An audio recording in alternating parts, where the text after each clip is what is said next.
நான் ஒரு இல்லீகல் அஃபேரில் இருந்தேன். ஒருத்தரை காதலித்தேன். எனக்கும் ஃபேமிலி இருக்குது, அவங்களுக்கும் ஃபேமிலி இருக்குது. நாளடைவில் அவங்களுடைய பழக்க வழக்கங்கள் மாறுது. முன்னாடி இருந்த மாதிரி அவங்க இப்போ இல்லை. என்ன காரணம் அப்படின்னு யோசிக்கும்போது அவங்க குடும்பத்தை தான் நல்லதாக பார்க்குறாங்க. எங்கிட்ட பொய் சொல்கிறாங்க. அவங்க குடும்பத்தை மட்டுமே நல்லதாக பார்த்துக்கிறாங்க. அந்த குடும்பத்து மேலேயே கவனம் செலுத்துகிறாங்க. ஆனால் என்கிட்ட பொய் சொல்கிறாங்க. முன்னாடி மாதிரி நடந்துக்கிறதில்ல. முன்னுக்கு பின்னா பேசிக்கிறாங்க. சண்டை போட்டாலும் அதை அக்செப்ட் பண்ணிக்கிறாங்க. அல்லது அவங்களும் அடிக்கடி சண்டை போட்டுக்கிட்டே இருக்காங்க. இந்த லைஃப் தேவையா? இதுலேருந்து வெளியில் வந்துடலாம் அப்படிலாம் தோணுது. ஆனால் முடியலை. இப்படியெல்லாம் சொல்லுகிறவர்கள் நிறைய பேர் இருக்கீங்க. எவ்வளோ விஷயங்களை அட்ஜஸ்ட் பண்ணி அந்த கள்ளக்காதலை வாழ்ந்துட்டோம். ஆரம்பத்தில் நல்லா இருந்தது.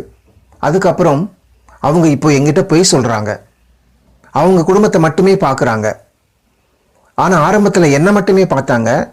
நீ தான் முக்கியம், நீ தான் முதல், அவங்க ரெண்டாவது அப்படின்னுலாம் சொன்னாங்க. ஆனால் இப்போது அவங்க குடும்பத்தை மட்டும்தான் பார்க்குறாங்க. என்கிட்ட பொய் சொல்கிறாங்க. என்னால் தாங்கிக்க முடியலை.